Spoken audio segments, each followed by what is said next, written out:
first thing I want to say, I might have already said it in another video. I've been watching quite a few documentaries on World War II. Kind of fascinating. The Battle of Kursk, you know, old Hitler screwing up invading Russia and then getting trapped and invading Russia in the wintertime. You know, there's some big mistakes there. But I've always been fascinated by aircraft. And there was one, Britain at War. Maybe I've already said this. I don't know. I'm old. Blame it on dementia or something like that. Britain at War is the channel, and then it was on the Mosquito. The de Havilland Mosquito, which was a twin-engine bomber. It's a relatively small plane for a bomber, but precision bomber made out of plywood. Interesting. Could outrun the German aircraft fighters and fly really high because it had a two-stage supercharger, just like the Mustang did, the P-51D with the Allison engine. But anyway, if you ever imagine, you know, if you were back in prehistoric times running from dinosaurs, or, you know, you were a Chinese emperor or something like that, which I don't do that, but if you were placed back in medieval days, what would you be? And I kind of picture myself, you know, being kind of like a version of Q, or being an engineer, something like that, military engineer. But I'm looking at this, and I'll string it so you can see it. It's a pretty hefty bow. And yeah, it did increase the draw weight when I got the ginks out of it. Fire hardened the ginks out of it. This thing was all sorts of ginky, creating an ugly bend in it, but I was able to make it straight and nice by lashing it to a board, moving my clamps around as I'm fire hardening it over the grill, and it came out remarkably straight. I'm still puzzling over these tips. Most of the time I like to do kind of flat, but these got me to thinking. You know, the heft of this thing and the length of it, I use it in the dark, roaming around the house, you know, whatever. I've got a two-story house. I have to walk down the stairs and stuff therein. It's kind of a walking stick. I can put it down there, you know, when I'm catting my way around the house in the dark, especially the steps, using this as a walking stick. And then looking at these tips, thinking maybe somebody did it. Maybe not a lot of people did it, but somebody had to have thought, you know, as a military weapon, you know, not only is this a bow, but it's also a pokey stick. And I would actually take that tip, round it like the tip of the wooden shaft of an arrow, you know, and you're going to lose some speed on this, but you have now turned your bow / staff into a spear. And again, you lost some speed on this, but you're not necessarily trying to launch your arrow 250 yards, you know. And with a big heavy bow like this, the little weight of this thing is probably not going to decrease it all that much because it's already heavy, right? And the price of a little pointy metal thing on there, you know, now you've got a, for the melee. And as far as a walking stick, I'm thinking, you don't want to get your tip in the ground, right? But what would happen if you had like this cap-like thing that the tip could stick into, so you could put it on the ground and not damage the tip? Now you've turned your bow into a, you know, a spear, pokey thing. It's not a quarterstaff, it's a buck and a quarterstaff. Daffy Duck. You know, and turned it into a walking stick. And of course, everything is a trade-off. You know, you're balancing it. Is it a finely tuned, maximum cast bow? Well, you've compromised your way into a working bow, heavy thing, that can launch heavy arrows competently. Now you've got the spear, and you've got a walking stick. Thank you, Q. What else was I going to say? And obviously I mentioned, you know, that bow that I saw grooves, 2 sets of grooves in. Yes. You know, if you look at a horn knock on an English longbow or other things, they would have 2 grooves on one tip, maybe on the bottom tip too. Used as a bowstringer. Now obviously, you know, you see multiple tips of bowstringer.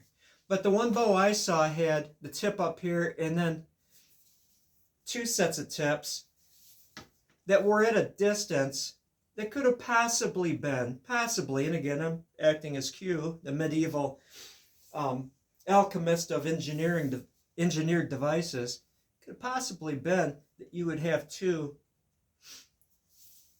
bracing points. Just saying. But in my own mind, envisioning in engineering different forms of bow weaponry, along with the jackknife of bows here. Show me your war face. You know, that it could have been at some point in time somewhere that somebody did it, that I could have a 60-pound bow here, but if I needed more punching power, I could have, with a long bow like this, it wouldn't work so well with a short bow. The longer the better. If a little bit is good, a lot is more, you know, guys creed.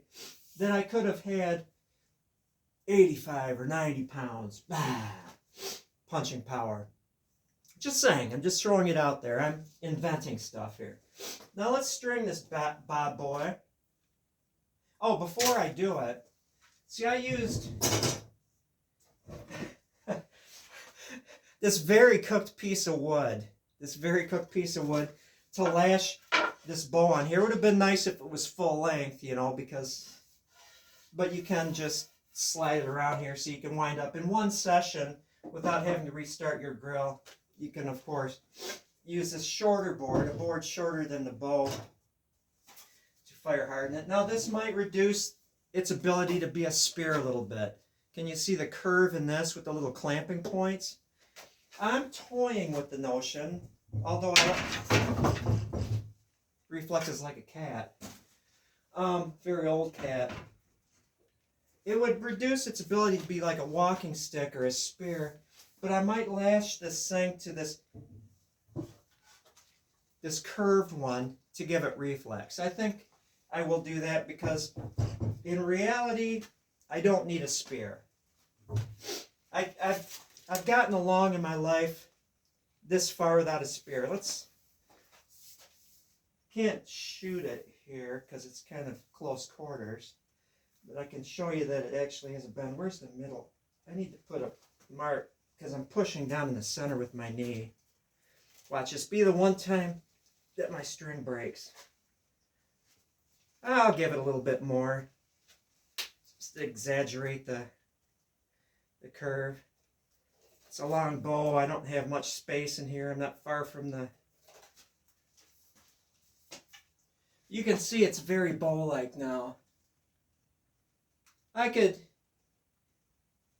certainly improve the bend, but, you know, as a medieval guy churning out bows in a factory, it's good enough. Very long, very smooth draw. Let's see what the weight on this bad boy is.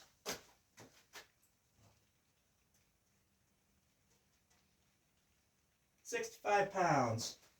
So it did increase it a bit. Yeah, it stretched a little bit. I need to make a dedicated string for this. It's not flawless, but it still has like some work to do, but it's definitely tillered good enough. Let's bend this thing, see? And it carries the bend, matter of perspective, all the way down to the tips. I'm going to do this so you can get the same view I do. But yeah, this is a competent bow now. I like it. I guess that's about it. I wish the camera would pick up, because I'm seeing what it looks like. Yeah, there you go. My perspective more, that it's got a good bend all the way through. Yeah, I like it. Now, as far as the side trips, I took a side trip with my 2 elm bows, although this one is going to be sent to somebody, and I'm not going to say who because it's going to be kind of a surprise. I owe him a bow, but I'm not going to say who that is. I've got a ton of stuff to do. I've got a lot of tillering to do. I've got 2 gull wings. I've got Hughes bow. I've got that short Great Basin bow, and I say Great Basin bow because it's Osage and it's not ERC or U. On the western edge of the Great Basin, they would use U. And then debating whether or not to tiller this down, because the feller that's going to is a sinew backer and a bow maker, so he could certainly work that down, have the capability of doing that.